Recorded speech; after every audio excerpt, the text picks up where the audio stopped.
นางอนัตตาวิปัสสนาภาวนาหาหันยอดธรรมอนัตตา2 ชั่วโมงเต็มก่อนนี้นางปฏิบัติกุกรรมในเขาพร้อมกันไว้สาเยตนา3 เจ้าก่อนพุทธังที่พุทธาเจ้านั้นผู้เจมีเฮาคาไว้คาออกสาธุธรรมังที่ธรรมานาตาเจ้านั้นผู้เจมีเฮาคาไว้คาออกสังฆังยาริยาแปดเจ้านั้นผู้เจมีเฮาคาไว้คาออกต่อสืบกาเฮาติเลยดูคันธาเปิงดีพระตราสังขากรอิมาหังอัตตาภาวังพุทธัสสะปาริจาชามิกาติอันธาพาเปิงพี่แยมในดูตันพุทธาเจ้าเฮาออกอิมาหังอัตตาภาวังธรรมัสสะปาริจาชามิกาติอันธาพาเปิงพี่แยมในดูตันธรรมะเจ้าเฮาออกอิมาหังอัตตาภาวังสังคัสสะปาริจาชามิกาติอันธาพาเปิงพี่แยมในดูตันอาริยสังขารเจ้าเฮาออกต่อสิกว่าเฮาก็อ่อนกันเนาะผู้หลวงที่ปุญญาก็ปันโตอริยเจ้ากุเจ้าก่อนอริยเจ้ากุเจ้าค่ะในยามเมื่อไหร่ก็ดีอันข้าวอ่ำหูเสเลตั้งกามลงสามเปิงไหลวนพิษไหลลาพิษไหลเหตุพินมาเจอนานแค่นดอปดปล่อยวางความบันขาวเขาอย่าให้เป็นอันตรายลงอันเหตุตามาโผนิปานันสกันติคโน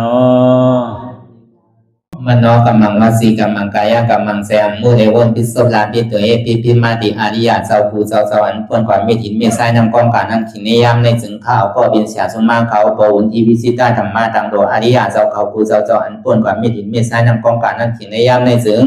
สังวาเจ้าเขาภูเจ้าภูบายอกิเขาภูก็ภูโกนแสมมุเรวนพิศลาปิตัวเอปิพิมาติตนตัวสาวตั้งหลังนั่นในสังพยามโยนั่นในสังในก็ภูสังเป็นอันตรายเหตุมรรคผลนิพพานเจ้าไหวใส่ให้ทัศนานสีภาวตระปันยาได้เป็นอันตรายให้จำมาผลนิพพานตอนนี้กว่าวันตามเมื่อตาเฮจงกันอาหันทุกข้าทุกข้าเป็นอนัตตาเยาเดียวอนัตตาตาเปอัตตาที่วิจิกิสาเกลียสานั่นเลยมดสิ่งเก่งหายกว่าในภาวะสัตว์ในอังแผงมันคือเลยห้าไหวผลยันห้าขามปุยนิพพานก็เย็นขันภัยสกรรมหลวยตาเนาะสาธุ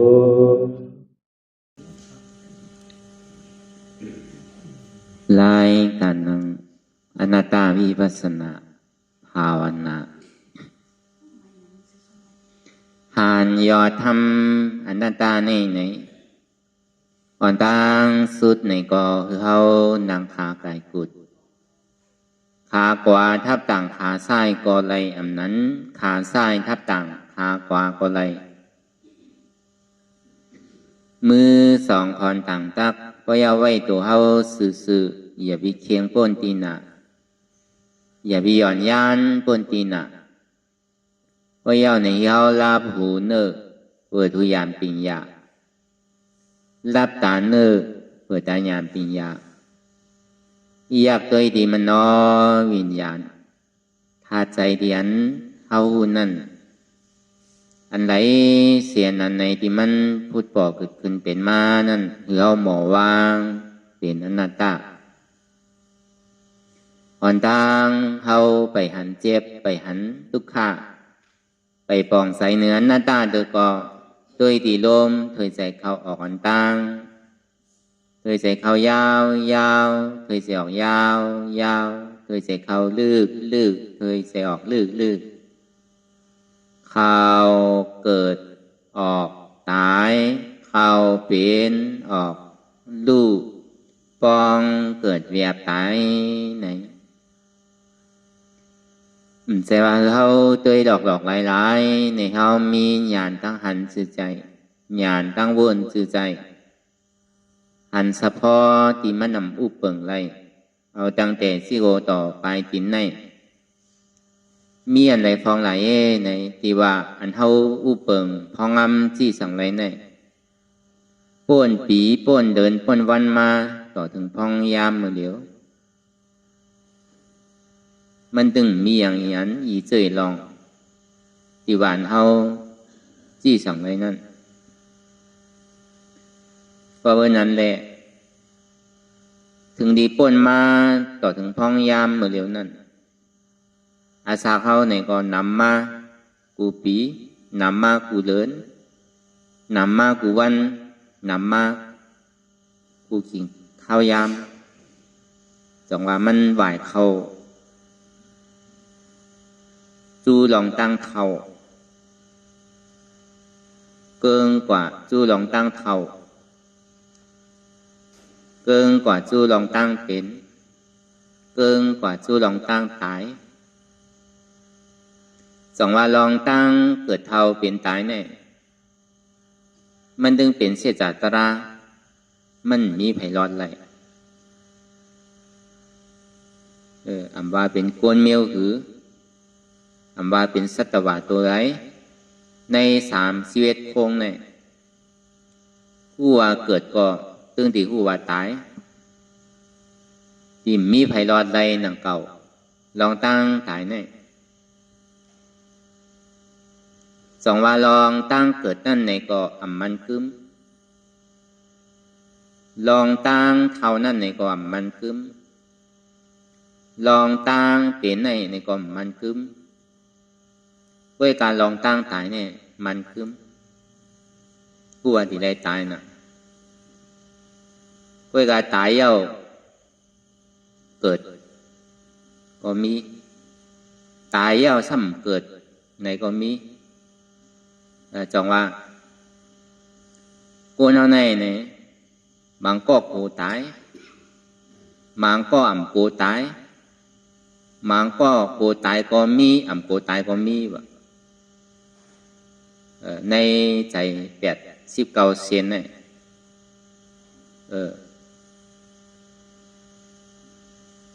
กูนั่นนำกูตายเนี่ยแจกเพไว้2 ปุนวะอันผู้สังแรมกูตายในเปิงหนึ่งวะอันผู้ย่อมกูตายในเปิงหนึ่งวะอันนำผู้แลอ่ำกูตายในเป็นสังเนี่ยเมื่อหนังก้นไก่วะเมื่อหนังก้นแมววะเมื่อหนังก้นไก่ซื้อหือไหนถึงดีกังในเจ้ามาในเจ้ามันเลี้ยงดูลุ่มลามันดีเอาหนังมันดีเจียวใหญ่เจียวปีนั่นถึงดีมันใหญ่ไม่เอาในซึ้งโหลดเธอข้อน่ะโหลดต้มโหลดโลกเธอข้อน่ะกำในไก่ตัวหนึ่งอยู่ที่ม้อมจำนั่นยังตึกขันอยู่วะยังตึกเปี่ยวตึกโมนอยู่วะนั่นตีเต้มันก็ตีไรตายอันในห้องว่าเป็นก้นกูตายวะเมื่อหนังก้นไก่วะก้นแมวเปลี่ยนหือไหนเมื่อหนังแมวนั่นน่ะกองไก่ยับไรหนูมาไหนมันก็เรียนกว่าเรียนมาต่อถึงหนูก็ตายมันก็ตีไรตายมันหู้อันในห้องว่าเป็นก้นแมวอย่าว่าก้นหมูเนี่ยก็มีทางหมูในเป็นเลี้ยงที่ติ๊กน่ะ มันก็เปลี่ยวมวนโจมเซอกินใหญ่กินหลงอันน่ะหมูเนี่ยเจ้ามันก็เลี้ยงน่ะคือมันดีไรกินมันดีกินดีน่ะคือมันดีเจียวปีไว้นั่นโตมปันมันหนีหลีอันเป็นเลี้ยงหมูในเฮาหันน่ะมันดีเจียวปีเนี่ยพอมันปีมันใหญ่น้ำหนักมันหนำเนี่ยก็ใหญ่เจียวได้ขายไว้เพิ่นบอกเนื้อมันกินน่ะมันก็เปลี่ยวมวนนี่แหละโจมเซอแต่ดีพอถึงขิงขาข้าวยามมาหนูกินก็ห้องมาพวกเอากัดถอกไปเนี่ยหิมกันกินอ่ะพวกกินเนี่ยก็พวกอิ่มแล้วก็หลุดนอนเปลี่ยวนาวหมูนั่นทีเดียวพอมันปีมันใหญ่มาเนี่ยเพิ่นตีเถือคอมันเพิ่นตีแหมมันหูอันนี้เปิงหนึ่งว่ะโกนนั่นโกตายว่ะนั่นเป็นคือล่ะพอมาแตกในโกนในลอกาเฮาเนี่ยเหมือนปอเฮาเมเฮาปีเฮาน้องเฮาตายเมื่อตายใหม่ๆแกอภัยอยู่ป้วนกว่าขึ้นหนึ่งยาวเนี่ยยังกะหุ้นกะโคมังปอกมังของเปิดเพลงเปิดความเรียนไพ่เรียนแถวหุ้นโคมันต่อเตะให้เมื่อข้าวยามวันเดียวแกกำเหลียวแกมังปอกพอหลาวันมาเนี่ยพอเรียนไพ่พอหุ้นโคน่ะเมื่อเดี๋ยวเนี่ยมันหลากหลายน่ะโลกวนเอาเนี่ยซ้ำเปิดเมื่อมันไปตายเนี่ยมันเจอถอมเพลงอันในเนี่ยเจอถอมเพลงลำโมงเนี่ยเจอถอมเพลงหมอลำเนี่ยเจอถอมเพลงไตเพลงมามันเจอหนักซ้ำเอามาใส่มาเปิดมันว่ะที่ไหนก็มีว่ะกวนเอาเนี่ยสองว่าเมี้ยวนั่นเป็นก้นโกตายว่ะมันตีตายว่ามันผู้ว่ะมันตึมโกตายวันนั้นเหมือนเขาแตกเนืองเหมือนเจ้านั่นน่ะก้นไก่ก้นหมูก้นแมวนั่นมันก็เรียนของตายอยู่เป็นตึกเถอข้อก่อมันอยู่กับมันผู้เหมือนนั้นหนังเก่าก้นเอาในรอก้าเนี่ยมังเผามังปอกยังกินจางเผาโกนทางก่อนดูเมืองเขาเต็มไปมีเตอเมืองไทยได้เมียวกินจางเผาก้นว่ะหนึ่งก็ตกกระหือเพิ่นห้องว่าเป็นก้นเผาก้นเนี่ยมันพอเมียวเนี่ยตกหุ่นเจ้าเฮ็ดนั่นน่ะที่ไหนก็ช่างมีว่ะเมื่อเลียวก็ยังมีอยู่ต่อถึงเมื่อเลียวตีเต้ก็มันตีตายมันหู้ว่ะอันในห้องว่าก้นโกตายว่ะกำในก้นโกตายทางก้องซ้ำเป็นสังไหนไล่ใจอาราธาพระอาราธาโผเย้าอาราธามมากอาราธาโผเย้าเป็นยาหันตาเพราะเป็นไล่ใจยาหันตาเนี่ยมันโกตายใจ88 เซนเนี่ยกวายไปละคือเซนเดียวไล่ใจมันตายก็เบอร์หยุ่มย้ำว่าในภาวะจัดตั้งนานเนี่ยมีเป็นจัดสุดจัดเสียงการนั้นตาที่เฮ็ดนั่นในก็มีจองว่ามันโกตายยังมุงมองใครตายไว้ก่อนเจียวตายก็เจียวป่นอันในห้องว่าอันนำโกตายในเจ้ายาหันตาอันนำโกตายในเป็นพระเจ้าพุทธาอันนำโกตายในเป็นพระเป็นเจ้ากูสุอันไหนวะโดยเช่นนั้นในก้นโกตายเนี่ยนะก้นเขาก็หูน่ะก็เป็นย่อกามาตั้งเจ็บตั้งใหม่พอเท่าพอแก่มากำต้องเจ็บว่ากำโหกไข่ว่กำก้นกำคืนว่กำเป็นว่าอันไหนดีกินอันไหนแมนกินอันไหนหมานแมนก็เบอร์โกตายแหละกำสมัยแห้งโอนเยอะเนี่ยกะหากินยาแห้งกะหาโทยาแห้งอันไรเป็นวานดีเนี่ยก็กว่าหาดังในตัวเจ้าเก่านั่นที่อยู่ดีมากก็เบอร์สังในเฮ็ดนั่นล่ะก็เบอร์โกตายว่ะมังเผามังปอกนั่นเนี่ยพวกกูพ่นจีน่ะก็อ้ำพวกแค่แค่ดีเจียวตายก็เบอร์ใจตัวกันน่ะอันนั้นก้นธรรมดาของก้นในรอการเนี่ยที่เรียกว่าโกตายว่ะอันนั้นโกตายเมื่อเจ้าเนี่ยมันทางให้น่ะใกล้มิ้วน่ะเท่าว่า พี่เฮาน้องเฮาพ่อเฮาแม่เฮาแต่ก็ไว้เสียวเฮายิ้มหอมจำเฮานั่นเพิ่นนั่นตายเป็นน้ำหูน้ำตาเป็นอันให้อันห้องเขาก็ตีไล่ตายซ้ำหูกลุ่มกามนเปี่ยวหุ่นโขอันนี้แปลว่าคนโกตายเมียวนั่นก็มีก็ในคนโกตายอันที่กำนำอันคนเราเนี่ยพอเป็นโยกาตั้งเจ็บตั้งไม่มาเลยสังอยู่ดีกินหวานมาเลยสังเนี่ยนั่นแหละมันดีเจียวแค้นนั่นแหละมันดีเจียวหายมันก็ซอกหายาวกูเจอกูลองเป็นว่าในเลียในแค่เมื่อมาเมืองนอกสาวบุญก็ในเฮ็ดออกมาแค่น่ะเป็นมีชื่อมีเสียงดื้อหลังเนี่ยคนเราก็หาซื้อกินก็เปิดหางหลังก็เพิ่มไปใครตายเตอยังกูตายอยู่นั่นน่ะอันนั้นก็มีก็ในสามมาเนี่ยก้นโกตายก็มีโกตายก็มีว่ะก้นโกตายก็มีโกตายก็มีในเป็นสังละเป็นก้นอริยาวะซอดาปันว่ะก็เป็นซอดาปันในโกตายวะก็เบอร์สังละมันตีได้ตายทั้ง7 ปอกมันจะดีโกตายพอปอกกำนึงสุดมาเนี่ยมันตายจะดีว่าโกตายก็มีโกตายก็มีเป็นซอดาปันว่ะก็ในทางก้อนหนึ่งซ้ำโกตายก็มีโกตายก็มีเป็นสกิดากรรมว่ะสกิดากรรมเนี่ยมันตีได้ตายทั้ง3 ปอกก็เพื่อนนั้นแหละมันยังตึกโกตายอยู่ก็ในปอกกำนึงสุดมาติ่มตายแหละจนติ่มโกตายว่ะอันนี้2ก็ใน3มาเนี่ยโกตายก็มีโกตายก็มีเนี่ยมีอยู่3 ก้อนนั่นก่อนกำนึงสุดนั่น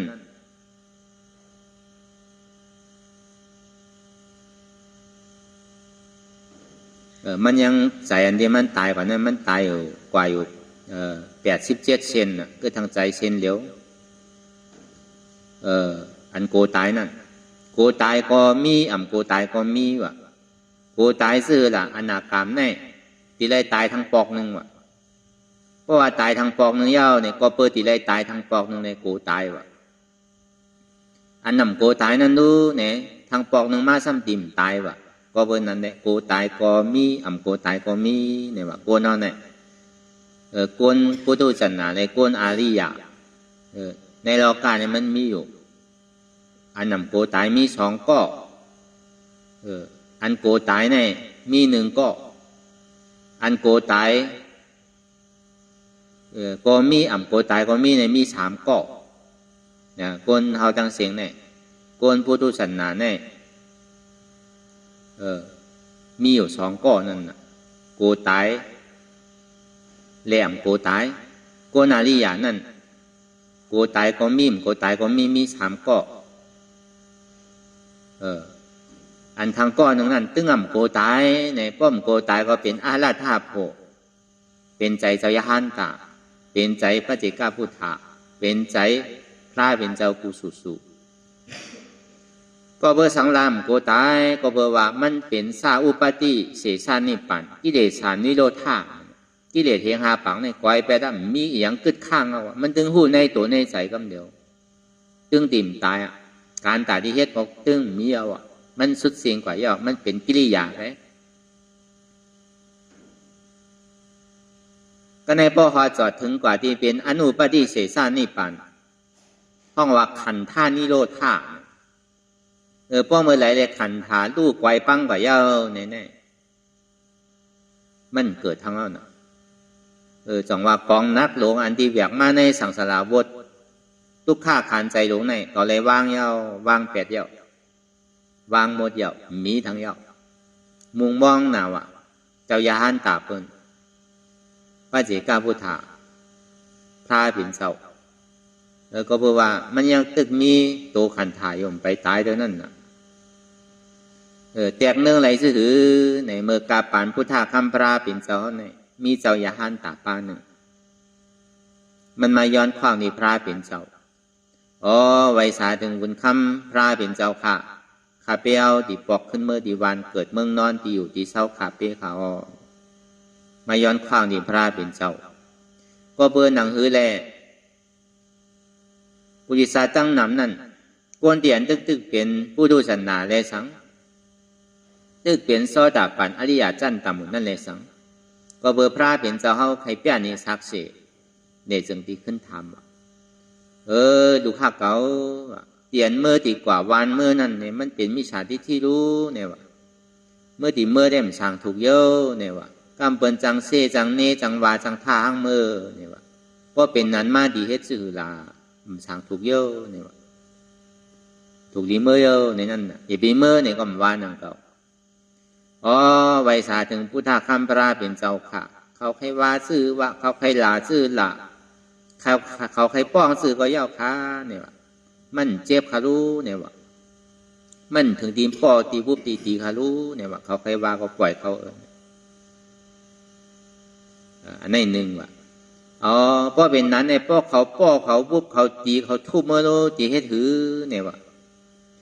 ก็เติงเขาเนี่ยว่าเขาทุบเขาป้อเขาวุบเขาตีก็คาเป็นตายรู้เนี่ยว่าเจ็บมาหลายก็รู้ขำอะไรอยู่ค่ะเนี่ยว่าก็ได้พระเป็นเจ้าซ้ำขึ้นสืบว่าทั้งเพราะว่าเขาเมื่อตายรู้เดี๋ยวถือลาเนี่ยว่าแค่นดีเขาเนี่ยว่าคาเป้ถึงได้เจียวป่นถึงได้เจียวคอตอเนี่ยว่าก็เบอร์ว่าเบียกมาปียาวเข้าถึงเขาคารู้เนี่ยว่าห้อมโดดไรขันใจย้อนมันหึงว่าห้อมโดดไรเฮ็ดตัวเขาวางกล้วยว่า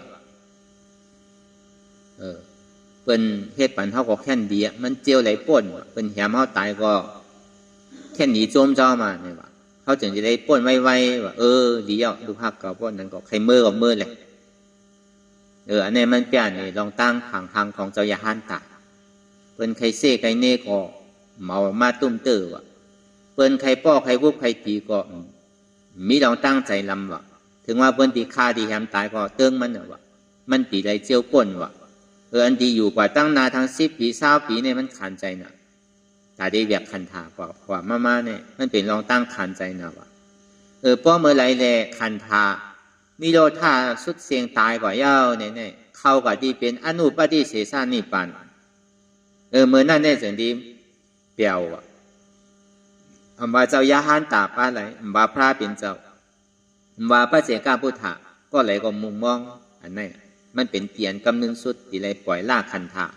ของนักหลวงเตียนเบียกมาในข้าวยางสังสารเนี่ยที่ไรปล่อยพาว่างในโจมน่ะว่ะมุมมองวันอันที่ตายว่ะนั่นคือแล้วมันติเลยเจียวตายไว้เนี่ยเพราะความเฮาว่าความหังจ้าเพราะความหังดีห้องว่าเมื่อไรที่เขาสวนมาค้ำกว่าที่ได้เอามาเอาผูกเอานี่ผ่านกว่าที่ได้ลากขันถาหาเปิงเนี่ยอันนี้เฮาว่ากับการลองลองโกนกูตายเลยโกนำกูตายนั่นน่ะอันโกตายมี2ก็อันโกตายมี1ก็อันนำโกตายเลยโกตายเนี่ยมีอยู่3ก็ใจโกนั่นเนี่ยมันมีอยู่8ใจผู้ดูศาสนาเนี่ยมีอยู่84 เซน84-45 เซนใจดังโมดังเสียในมีอยู่89 เซนนั่นน่ะใจมันตายในมี1 เซนใจตายในมีอยู่88 เซนอันนี้เขาว่ากับกายโดยลองโกนนอนตั้งก่อนในก่อเขาขอซ้ำขึ้นท่าสางเปยเขาดีเป็นโกนเมียวหืออันไรมันกัดแขนอันไรมันหัดหานในก่อพอเขาเฮ็ดยางซ้อนเสียนตังพุทธคัมภราเป็นเจ้าในก่อเขาก็ถูกที่หู้นำเขาย้อนเบอร์นั้นแหละในคำขึ้นวันเหมือนในก็เขาก็ซ้ำขึ้นดีสืบพ่อลองอนัตตาลักษณะสุขมันจะดีสืบตามกันมาเหมือนหนังอันขึ้นปนมาหลายขึ้นนั่นดังเดชพระเป็นเจ้าเฮาธรรมะเชษจะวันตราเกิดเย้าเมื่อเดือน8 ม้วนถึงมาเมื่อเดือน8 ลอง1 คำพระเป็นเจ้าเฮาอนัตตาลักษณะสุขถึงที่ฮออนัตตาลักษณะสุขยาวในเจ้ากรณียานั้นขึ้นเป็นยาหันตาจึงได้ว่าสังขารนี้เกิดขึ้นในโลกกัมพาพระราตราสังขารยตนาแก้วเมีย3 เปิง3 ป้าเนี่ย เตรียมทวนเย้าเกิดขึ้นมาเย้าก็ในถึงตีเมื่อเดินแปดลองสองคำนั่นในพระเป็นเจ้าซ้ำขึ้นสืบพ่ออนัตตาลักษณะสุขทั้งถึงดีห่ออนัตตาลักษณะสุขคำขึ้นวันทวนสองเดือนแปดลองสองคำนั่นใน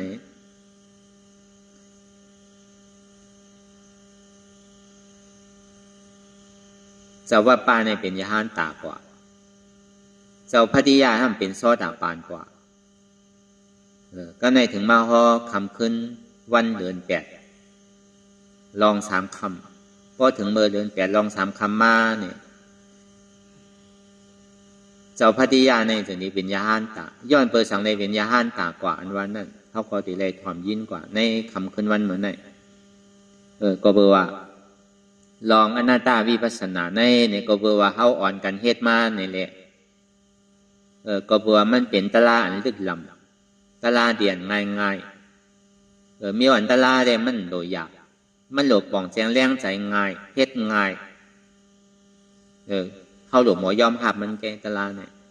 อันมันง่ายเนี่ยก็เบอร์เขายอมหับมันเขามีเยินมันไหลพอเขาเยินมันไหลก็มันยากมันดึงง่ายทีแรกว่าง่ายก็ง่ายอยู่ก็เฮ็ดกว่ามันแม่ก็ห้อมซุ้มนั่นทีแรกว่าอยากก็อยากอยู่ก็ห้อมเฮ็ดเต้เขากลุ่มกระซุ้มดีๆเนี่ยก็ถูกนี้ที่แก่น่ะนี่เก่าก้มไปสายเตี้ยนไรเตอซ้ำโปโลคึงป้องกันแต่ที่เอานี่ใหม่ทั้งเอาเนี่ยเกิดกว่าเพราะว่าจัดไรปานไรก็และว่าถูกนี้อยู่ที่แก่น่ะอันเขามาจ้างตื้อกำตลาในหนึ่งสายนี่เก่าสองเอานีใหม่สามมาในหนังหือตีมีอาลังมีตื่นสี่มาในหนังหือตีมีน้ำแมดจังว่าเกิดมาเป็นภาวะจัดก้นหนึ่งจัดแมดก็อย่าไปคือซุ้มนั่นเกิดมาเป็นก้นเย้าเป็นก้นพุทธศาสนาเป็นก้นพุทธศาสนาเย้าในคือเป็นอาริยะในปองวามซุ้มพอเป็นคนพุทธศาสนาเขาหยุ่มย้ำขันธาหาเปิงเป็นอนัตตาวาอยู่ที่ไรเศร้าที่ไรเข้าไปเป็นอริยะเตอในสิตาในก่อปองว่าเขาไหลอาลังอยู่สังว่าเขามีดองตั้งคัดใจแหละ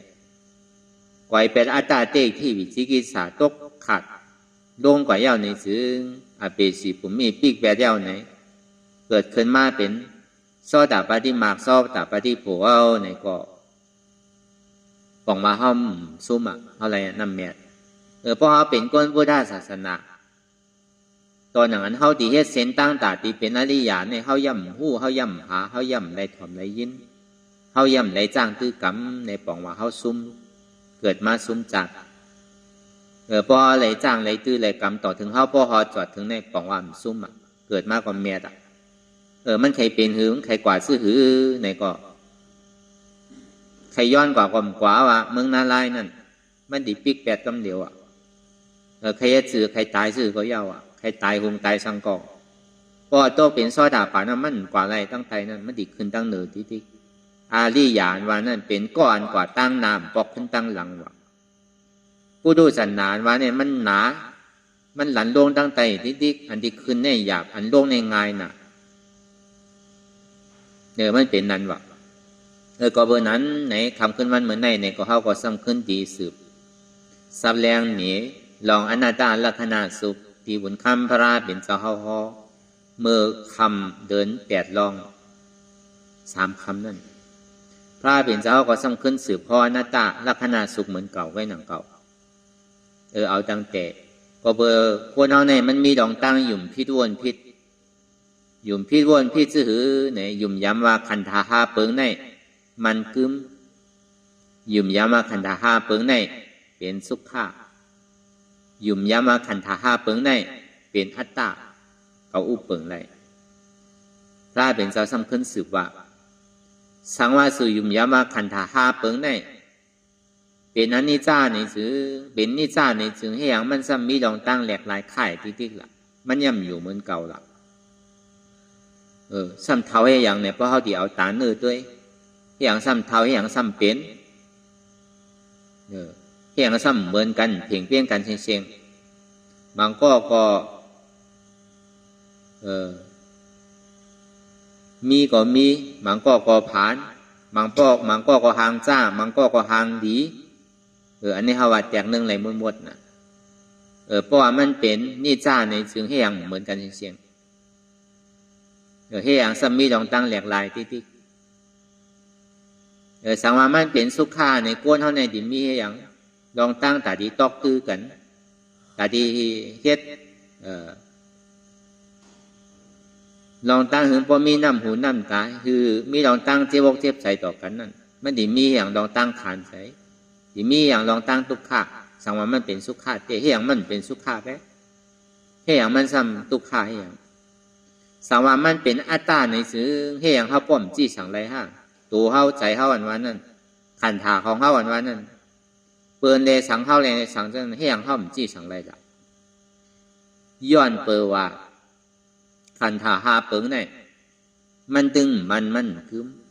มันมีรองตั้งสืบเป็นสืบลู่ติ๊กย้อนเปิลว่ามันคือในมันจะดีว่าขันธาหาเปิงเนี่ยเป็นทุกข์ย้อนเปิลว่าขันธาหาเปิงเป็นทุกข์มันอู้เปิงพองงำหรือมันอะไรเนี่ยสิ่งที่ห้องว่ามันเป็นอนัตตาในปองว่าใช่ไหม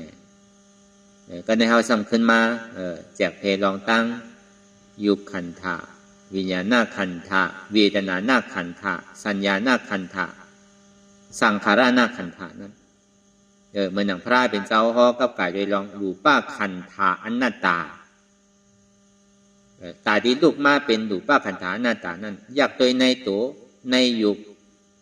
ปรมาตนั้นอันที่มันมีรองตั้งเจ็บแกนต้องต่อเนสานอยู่ในมันเป็นสภาวะอยู่มันมีรองตั้งสืบเป็นสืบดูติ๊กย้อนเปว่ามันมีรองตั้งสืบเป็นสืบดูแล้วมันจะดีมีลองตั้งขันใจทุกข้าลองตั้งสมาธิที่เนี่ยมันก็เข้าหันดีเดียวนะสมาสังกัปปะก็แก้ตัดคำเดียวว่าอ๋อมันใจตัวเขารู้อนัตตาเดี๋ยวพอดีป่องความใจเขานั่นก็เป็นนั้นในเมืองหนังอันเฮาฮอมาเมื่อขึ้น2ขึ้นปนมานั่นนะเจ้ากรณีในป่องที่ในก็เป็นยาห้านตากว่าที่นั่นคำเดียวสตกามีมากสตกามีโพอนาคามีมากอนาคามีโพอราธามากอราธาโพก็ในลองวิญญาณขันธาปีตุขาวิญญาณขันธาอันนี้จะวิญญาณขันธาตุขาวิญญาณขันธาอนัตตาย้อนเปว่าใส่ในใจอันติกาห้าผู้นั่นไหนย้อนเปว่ามันคือก็เปว่ามันคือในมันเป็นทุกข์ก็เปว่ามันเป็นทุกข์มันอุปเปิงพองงำเหนือมันไรเนี่ยเพราะว่ามันเป็นอนัตตาก็ที่เอาเข้าใจง่ายๆเนี่ยก็มันนำใจเก่ามันเป็นอนัตตาเหมือนอย่างเจ้าว่าป้าเนี่ยมาป่องใจยังไงก็มาป่องใจว่าอ๋อใจเขาเนี่ยมันใจของเก่าอ่ะมันเป็นอนัตตาว่ะก็เป็นนั้นก็คืนเอาน่ะคืนชื่อสตกามีมากสตกามีโพอนาคามีมากอนาคามีโพอราธามากอราธาโพเป็นยาห้านตากว่าเมื่อคำขึ้นเดิน8ลอง2คำนั้น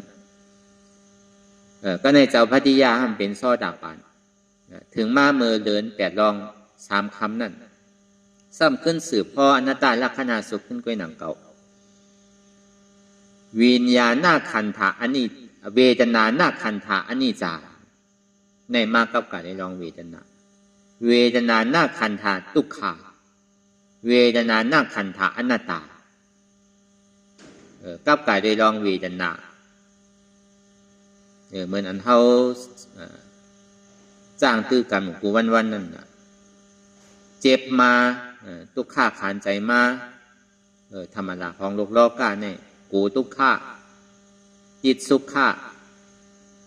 อันธรรมดาของโลกโลกานั่นไหนอันเปี่ยวอันมวลมาก็คือก็อย่าวิเนตจมอยู่กับสุขขาอย่าวิจิตสุขขาทุกขามากคือก็อย่าวิเนตโกอยู่กับทุกขาอย่าวิโกทุกขาจองลองตั้งเวทนาเตี้ยมันพูดบอกเกิดขึ้นเป็นอยู่นั่นมันคือจังว่าเวทนาขันธะอันนี้จะเวทนานั่นมันคือมังปอกก็ให้มังปอกก็โขมังปอกก็ให้ดูให้โคดูปองเวทนามันมี3เปิง อันหู้ง่ายมันนั่นเมื่อเวทนาพูดบอกเกิดขึ้นเป็นมานั่นมังปอกอเปียวมังปอกอมเปียวมังปอกอเปียวหลูๆอ่ำเปียวหลูๆห้องว่าอันเปียวอันเจิกนั่นอันเก่าเจิกนั่นเป็นสุขาเวทนาอันนำอันเก่าอ่ำเจิกนั่นเนี่ยเป็นทุกขาเวทนาเจิกกอไรอ่ำเจิกกอไรนั่นเป็นอุเบกขาเวทนาย่านเปว่าเวทนาเนี่ยมันอ่ำมันกึ้มเหมือนหนังว่ามาเหมือนเจ้านั่นน่ะเหมือนเขามันหนังตาลาในตัวหรอกมังปอกกลางคำในแคมมังก็สมัครกลางคำในเดือดใสมังก็สมัครกลางในเจ้าในแคมเนี่ยพอหันเจ็บมังก็สมัครกลางในเจ้าในอารมณ์หันเจ็บหนามังก็ซ้ำไปคืนในอารมณ์เดือดใจหนามังก็ทำว่าไปคืนในแคมหนามังก็ทำว่าไปกลางวันในเดือดใจหนามังก็ทำว่าไปกลางวันในแคมหนานี่ก็มีนะมันเหมือนกันเนาะมังปอกก็ดีมังปอกก็ดีมังปอกก็ดีดูใช่ไหมตอนหนังหนึ่งสิ่งหนึ่งข้าวหนึ่งยามเตียนเข้ามาหนังนั่นนี่ก็มันยังแหลกหลายข่ายที่ดิกนั่นนั่นน่ะเป็นห้องเวทนาย้อนเปว่ามันคือมันใครเป็นสังกอเป็นกำกอดีกำกอขีกำกอไฮกำกอโขอันนั้นน่ะมันเป็นสภาวะมันคือเป็นอนิจจาย้อนเปว่ามันคือมันเป็นอนิจจาในเวทนาเนี่ยเป็นทุกขาย้อนเปว่าทุกขามันผู้เปิงพองำเหนือมันไรเลยเป็นอนัตตาอันนั้นปกติคือป่องแจงแรงใจก้อนใต้เฮาง่ายๆเนี่ยก็เจ็บในมันใจเก่าอนัตตาทุกขาในมันใจเก่าอนัตตาทำมีหันเจ็บทำใจหู้เจ็บในเป็นอนัตตา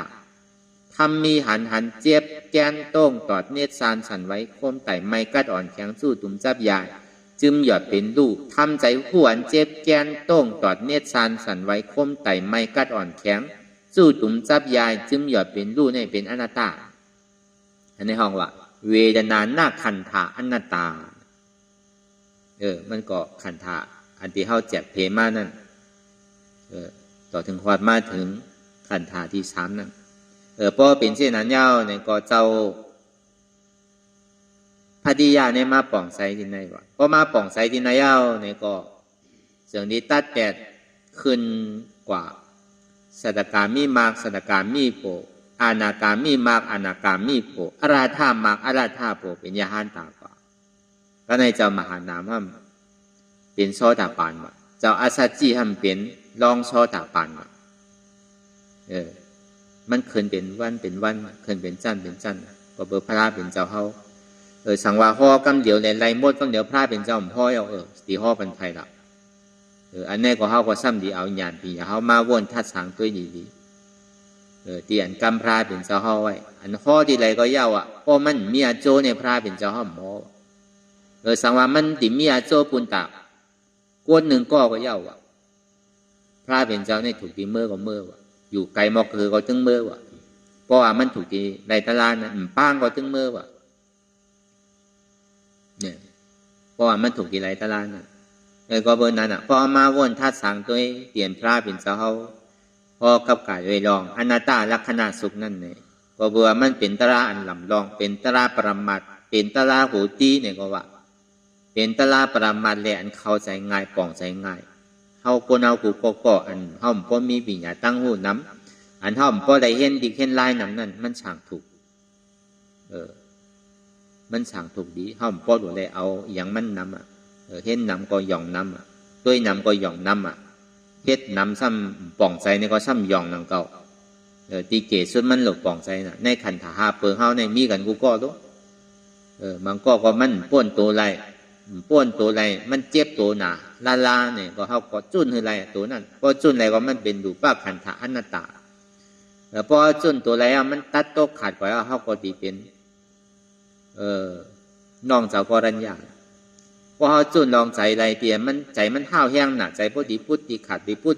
นกรรมเนี่ยพอเขาฮัดจุนใจไรเนี่ยก็เป็นน้องของเจ้าว่าป่าก็ในพอจุนเจ็บไรในห้ามเขาเป็นน้องของเจ้าพัทยา ในขันธาหาเปิงในแต่ว่ามันเป็นอโพตานมีกามีขันเต้เต้อันดีพระเป็นเจ้าเฮาไหลห่อไว้ในอนัตตลักษณะสุขนั้นต่อถึงเฮาก็บ่ไหลมาจ้างตื้อกรรมแลไหลมาอ่อนกันเฮ็ดเนี่ยก็ตีแล้วว่าเฮาแน่แต่ว่ากรรมกุโสปารามีเต็มกรรมก็ดีปารามีก็เต็มกุโสก็มีอ่ะที่ฮัดเอาก็นั่นแยะมันมีที่เฮาฮัดแต่กำไหนพอฮัดก็ฮู้ก็ตีไรอ่ะป้อมฮัดแต่ก่อนจังว่าอามาขามนังเก่าพอฮัดเฮ็ดเนี่ยก็เฮาก็ตีปองไว้นังเก่าอันไรได้ก็เอาไว้กำเฮาโดโตตอนแม่ก็เฮาอยากอยู่ซุ่มนั่นแกก็เนี่ยพอถึงคำขึ้นวันทวน4เดือน8ลอง4คำมาเนี่ยเฮาติ่มซับแรงดึกอ่ะกำมือผูมือฮื้อมาเฮาซ้ำจังเอาอะไรมาฮ้อเนี่ยก็เบิ่นนั้นแหละเฮาที่ฮ้ออันตัวเตอีดอนอ่อนมันนั่นน่ะถึงคำขึ้นวันทวน4มาพระเป็นเจ้าเฮาก็ตีเต้ก็ฮ้อถึงเสียงหนังเก่าอันนี้คือเฮาปองกันว่าเจ้าป้าไหลป่องอันไหลนั่นกันในขันธาหาเปิงเนี่ยอันไหลก็เย้าอ่ะเพราะเขาอันยากอันหนึ่งเนี่ยก็มันถึงมาสู้กันที่ก็เพราะเอาโตในยุคขันธาเป็นเปิงดงในวิญญาณเวทนาสัญญาสังขารเนี่ยมันตีตื่นมากกว่ากะดูป้าขันธาในอ่อนโหเพราะมาดีวิญญาณนักขันธาก็ซ้ำปึงอินเดเสยุคเวทนาสัญญาสังขารนั่งเก่าใจว่ามันเอาอันเนื้อเดียวแหละก็ไรมันใจมันติมาตามหลังนั่น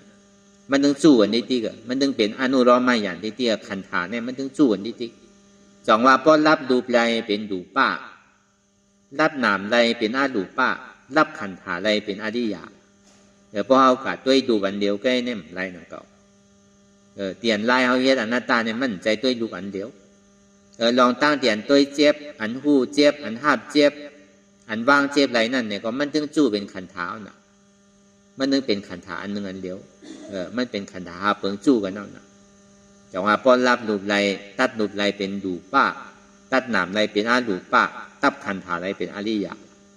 อันนี้บอกว่าเขาอย่างจู้ลองขันธาเปิงถึงนี้พระเป็นเจ้าคำขึ้นวันเดิน8ลอง4คำนั่น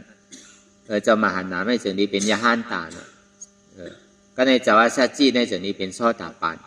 ถึงวันเมื่อเดิน8ลองหากคำไม่เอาเนี่ยเจ้าอาสัจจีนั่นในส่วนที่เป็นยาหันตากว่าแล้วเนี่ยปัญจวัคคีย์เจ้าก็ในพอถึงขิงขาข้าวยำนั่นมาเนี่ยพระเป็นเจ้าเขาก็อยู่เช่ากว่าเดเจนกว่าโจวงโจเหลือเนี่ยซ้ำขึ้นกว่าหาสื่อพ่อปันเจ้าที่ชาเขาจะเป็นลูกนางสุจลาเขาจะนั่นมันถึงที่สืบห่อกว่าเป็นตอนกว่าเดี๋ยวก็การดำลองหรือเปิ้นอันที่มันสร้างลังเตี่ยมันเจียงเลี้ยงหรือเปิ้นนั่นลองอนัตตาเนี่ยอันห่อปันเจ้าวากีหาเจ้าเนี่ยอันเนี้ยเจียงเลี้ยงหรือเปิ้นเข้าใจง่ายมันเข้าใจยากเหมือนเฮาเฮ็ดอยู่เมื่อเดียวเนี่ยนะอันเฮาอยากด้วยตัวว่ามันเป็นดูป้าขันธาอันมันเจ็บแก่นตรงตอนนี้สันดีมันขึ้นเกิดขึ้นในตัวเฮาในเฮาก็สัมผัสจุนว่าอ่ำใจโหเก่าอ่ำใจขาเก่าอ่ำใจมือเก่าอ่ำใจตัวเก่าในปองว่าดูป้าขันธาอนัตตาอันที่เฮาจุนใจว่าใจเดียมันห้าผู้ไว้อยู่นั่นแหละสังใจบ่ดีผู้ดีขาดนั่นแหละสังใจเนี่ยก็อ่ำใจเก่าอนัตตาอันนี้เฮาว่าวิญญาณนักขันธาอนัตตาก็ในเก่าเจ็บเก่าแสบเก่าไม่เก่าแก่นเก่าก็มีเจ็บนั่นก็มันมีเจ็บในก็อ่ำใจเก่าอนัตตาทุกข้าในก็อ่ำใจเก่าอนัตตาเฮาว่าเวทนานักขันธาอนัตตาสัญญานักขันธาอนัตตาเป็นหยังพอมันหนังเนี่ยมันกัดเจ็บไปที่เก่าทีเดียวมันก็กัดเจ็บปลายตีนว่ะมันก็กัดเจ็บก้นเข็ดว่ะมันก็กัดเจ็บเอวว่ะมันกัดเจ็บทีหนึ่งทีเดียวนั่นน่ะยิงต้อยก็ยิงเจ็บยิงต้อยก็ยิงเล็กนั่นน่ะอันนั้นเท่าว่าสัญญานักขันธาเป็นนั่นหน้าตาหนังเก่าพอถึงวันเมื่อฟุกมาเนี่ยเขาก็สำคัญสืบพ่อก็บอกว่าสัญญาเนี่ยได้ว่าเป็นลายเกเนี่ยที่ได้หมอเกเต้พอเขาหนังมาปีเย้าเข้าเนี่ยกำหนำในโก้เนี่ยมันใช้ก้านนันสัญญาเนี่ยพอตัวก็เจ็บเรียกทางที่หายอ่ำหายยิงตัวยิงเจ็บยิงตัวยิงเรียกก็ใครโกงเป็นกำพอมันมาเนี่ยทางมันเรียกแต่มันตีฉามันใจแค่หนาพอถึงวันเมื่อฟุกมาเนี่ยเขาไปซับแรงเย้าก็ลองสังขารนักขันธานั่นก่อนหนังนั้นหนังเก่า เพราะว่าสังขารนักขันธาป้ายวนในปึงหนึ่งสังขารนักขันธาป้ายอันยุบนามเหตุการณ์นั้นหนึ่งเหมือนกันอันนี้ก็พอถึงวันทำขึ้นวันเมื่อฮือมาเนี่ยก็เขาก็ขึ้นซับแรงกว่าเป็นตอนคือเขาพอป่องแสงแรงใสอันเขาไรเก็บไรอัดไว้เนี่ยก็เก็บอัดไว้ก็เขามือถ่อมด้วยอันไรมันเขาอกเขาใจเขาอันไรเขาป่องใจก็เอานั่นนะมันจะว่าดูเอาเชียนหนังเก่าอันไรที่มันเข้าใจในเขาก็ซ้ำขึ้นเปิดในถ่อมไม่เฮ็ดกว่าก็ไรกาบปานพ่องยามเหลียวเนี่ยมันขึ้นกาบขึ้นปานเนาะเขาตีไว้เนี่ยก็เขายังเปิดไรเนี่ยก็ตีเฮ็ดหนังเก่าไปกับมันอย่างก็มันไปแคมตัวไหนเฮ็ดไว้อะเมื่อปังตะลาปอกกำป่วนมาเนี่ยก็มันก็มีอยู่ปากไปหนึ่งโหอันนั้นก็ยังตึกย่ำไปในโล่งเตอในอยู่ทุดในปีกเนี่ยก็มันไปในโล่งเตอดีเลยตัดต่อมันนี่แหละเอาโล่งกว่าอันนั้นอันจานตะกาเขาเจ้าเขาอะไรติดต่ออะไรดูอ่านดูตัวในปีกในเพจนั้นในอยู่ทุดนั้นเนี่ยก็เข้ากับตัวไรอันเก่าได้มีไว้หนังเก่าไว้กันในปี2 ปีมาเนี่ยไรห่อไว้บางปอกก็ห่อมันนำก็ใครห่อแสใครอิ่มมาแสห่อไว้ก็มีหลายปาก2 ปากอันเก่าแล้วก็กาอันเมื่อเลียวอันตั้งแต่ไม่อยู่ที่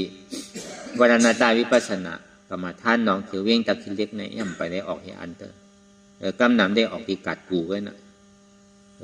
จิตในตะคิเล็กนี่ก็ตั้งใจอาดไว้เต้ๆของมือปี2023นี่ในปี2021ปี2022นี่มันได้ตั้งใจพร้อมตั้งใจอาดไว้มีในปี2023เนี่ยได้อาดไว้มีอยู่ปากมีอยู่101น่ะปากไป1ผูกมีไว้ตึกเฮ็ดอยู่ย่ำไปแล้วโล่งเตอะในก็อันจ้าเขาติดตามในYouTube และในเพจเลยสั่งในก็สั่งว่าเขาเลยถอนตะลาก็ยาวในมังพอห้อมได้อัดไว้ในก็มังพอกโกนฮอมันก็ยังห่อกับมังพอกทางดิมห่อไล่ทางดิมห่อลีในก็ซ้ำเสียลายมังพอกได้อัดไว้จอมเสียลายอยู่หลายเลยเพราะอัดไว้ก็เดือกอันดีๆอันมันซ้ำกันหรืออันมันเข้าใจง่ายนั่นเนี่ยก็ดีได้เอาโล่งกว่าเขาก็ติดตามทั้งนั้นเมื่อเดี๋ยวมันขึ้นกราบขึ้นปานเนาะเขาใครโหลดมาเอาแอมปีที่ก็ไล่โหลดมาเป็นแอมปี4ก็ไล่น่ะเพราะว่าเก็บไว้ในนั้นในมันหายบางพอเขาเก็บไว้ในคอมพิวเตอร์แน่ๆก็ถึงมาหายเขาขึ้นก็อยากเมื่อเดี๋ยวมันก้อยไว้ในคอมพิวเตอร์อยู่ไล่มันจะเอาออกบรรตะกาวเขาถามได้ก็ถามกันมั่นนำหมู่ไวรัสมันเข้าเอากับเมฆก็ก้อยหมดแล้วนะเอาออกมาแล้วอยู่ไรแล้วเอาเฮ็ดไว้ในอยู่ชุดนั้นเพราะเขาหลวมมาเมื่อไรเนี่ยก็เข้าออกมาไหลลายซิบลายปากลายเฮงผีมันยังมีอยู่นะก็เอาอยู่ในอยู่ชุดเนี่ยก็ที่เอาเก็บไว้ในนั้นก็เลยใครถอมใครยินใครติดตามเนี่ยก็เข้ากับด้วยดีนั้นหลายปอกหลายวันมาเนี่ยก็ทำไมยงเขาเฮ็ดแค่ไม่เอาเนี่ยเขาตีถ่ายทอดสดเขาเพราะว่าคนเขาอยู่ที่หอที่เฮิรนป้อมมีขิงขาข้าวยามในมาเนี่ยก็เขาก็เฮ็ดที่เฮิรนก็ไรที่ถ่ายทอดสดสังว่าไปมีข้อถามเนี่ยก็คอมเมนต์มากก็ไรเขาติดตอบเนี่ยเขาก็อยู่ที่หอที่เฮิรนเขาเลยถอมเนี่ยก็นั่งก็ไรเพราะวันหนามากก็อย่างก็มั่นไปเรียบร้อยมั่นไปแคมดีแต่แหละมั่นจังไรเฮ็ดเต้เตอไพ่ก็มั่นเหมือนใจเขาใจไพ่แสงแดดกันน่ะมั่นใจว่าเป็นไพ่ผ้าเด้อลูกอันใดก็มันไปแคมเรียบเตอก่อยกว่าร้อยก่อยเฮ็ดกว่าร้อยก็บนนั้นแหละในวันเหมือนในเนี่ยก็เขาเลยถ่อมได้ยินกว่าไหลเชื่อไหลรองไหลเปิงเอาพอเขาหมอเอาในได้ก็มันมีที่เอาม้วนบวชย่อแต่ว่าเขาที่เจอคอไหลตอนไหนกันนั่นแค่เขาหล่อหมอเลิกเอาอันใดมันถูกอกถูกใจเขาทีมันถูกอกถูกใจเขาเสียงก็มันถูกนางเก่าของวัดทำในมันมีอยู่80,000 เองน่ะมันดีกาถูกตั้งไหลมันดีเข้าใจตั้งไหลในห้องมู่ไหลถ่อมไว้ก็จังว่าถ่อมเข้าใจลีเอาอิดนั่นเอาเต็มโลเอาน้ำอันเฮ็ดโลเฮ็ดน้ำกูเอากำน้ำนั่นถ่อมน้ำเอาน้ำเฮ็ดอิดซ้ำปันเป็นน้ำน่ะ อันไล่เขาสมั่นใจพอเมื่อเข้าใจลีเอาอิดสร้างตื้อกำน้ำเนี่ยปันก็ปันเดียนมันกึ่งต่างปันแกอันใดก็ดีปันกว่าหมดก็ไล่มันดีสุกซักยงกว่าไล่เฮ็ดนี่คือมันนำเลยเสียไล่ย้อนไล่เฮ็ดนี่คือมันนำเลยเสียไล่ปันพวกเขากลุ่มกายย้อนอยู่ทอมน้ำย้อนน้ำเฮ็ดอิดซ้ำปันน้ำนั่นที่กันมีเอาล่ะของอันเฮ็ดเขาซ้ำมีอิดหนึ่งใกล้เขาซ้ำปันอันใดก็เขาปันกับเสียงเอาที่เอาอะไรปันเฮ็ดกว่าเฮ็ดมาที่อยู่ที่เศร้าเขาเลยสังโคนุงเขาก็ติ่มเมียวอันปันมันซ้ำน้ำโน้อันนี้เฮ็ดซ้ำเกลูย้อนเบอร์นั้นแหละใครว่าเต้คือเอาตังใส่เฮ็ดน้ำมันโดมีลายน้ำมีลายน้ำก็สุกซักน้ำอันลำลองเนี่ยมันหนูผู้ตีป่องไว้กะลาเนี่ยเขาผู้ตีป่องในเขาลานอยู่อ่านหัวโจมง3 ชั่วโมง4 ชั่วโมงมันเขากลุ่มกะฮอกะลาอยู่ในก็มั่วที่เปรมันก็มีพรดีสังอันลำลองในคอเหลียวไปเพราะเขาหัวที่เปรมันเนี่ยก็มันอ่อนเขาป่วนตั้งทุกข้างเลยอำโดลายน้ำโดมีน้ำเนี่ยก็วันนั้นแหละในก็คือเขาเอาอย่างปีนอย่าเขาว่นดีหลีว่นยาวเขายามหึงอย่าไปว่าไพ่ป้วนอย่าไปว่าเทิงป้วนเตียนเท่าหันเตียนเท่าว่นเตียนเท่าว่นเตียนเท่าหันนั่นหึงปอเพียงเตียงกันว่นต่อถึงเจี๊ยบนั่นปอสุดว่นต่อถึงตุกขาปอสุดตัดต่อถึงอัตตาปอตกพุทธขาดกว่าหันอยู่ผู้อยู่ยอมหับวางเป็นอนัตตาหันเจ็บผู้เจ็บหับเจ็บวางเจ็บเป็นอนัตตาหันตุกขาผู้ตุกขาหับตุกขาวางทุกขาเป็นอนัตตาเนี่ยคือเขาวนต่อถึงทุกขานั้นพอสุดเจ็บนั้นพอสุดอัตตานั้นพอตกพุทธขาดกว่าอะไรที่มันพุทธก่อเกิดขึ้นเป็นมานั่นคือเขาพอหมอวนวางแตบตัดเป็นอนัตตาไหน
ลองตั้งอันเป็นอยู่กุเซอกุยาย้ายข้องคำไว้ที่ใส่หูถอดถอนออกที่ใส่หูมันออกเสียงก่อนสภาวะอะไรก็ดีลองตั้งอะไรก็ดีอันเกิดขึ้นมาที่อยู่ตัวที่ใส่ที่เจี๊ยบสนั่นถอดถอนออกที่ใส่หูมันออกเสียงสภาวะยุทธาสีเปิงสนั่นเจ็บเทียนโตกอดเนตสานสั่นไหวโคมไต่ไม่กัดอ่อนแข็งสู้ตุนทรัพยายจึงอยากเป็นดูสภาวะยุทธาสีเปิงสนั่นตีหนังทาดกว่าผู้ทรัพย์ตีอัตตากว่ายึดว่ามีโตมีใสมีเจ็บสนั่นเอาบ่วางเป็นอนัตตาไหลลองแสนพ่องปิวอยู่อันเฮาว่นลึกว่นเลยอยู่เป็นเดิมเป็นลาวอยู่ซึ่งในสาวถอดถอนออกตีใส่หูมันออกเสียงก่อนยอมกึดยอมออกยอมลงอันเฮ็ดให้เฮายินดียินให้เสื่อมอารมณ์เสื่อมถึงใสถึงคอไว้ตีมันยืดไว้ตีมันเป็นทุกขานั้นควรปล่อยวางออกที่ใส่หูมันออกเสียงก่อนลองเสื้อเป็นทุกข้าเลยลองย้อนถึงใสหลายๆอย่างมันเกิดขึ้นมาตีตัวตีใส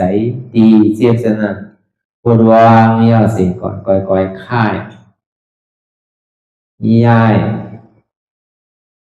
ลายหนึ่งพื้น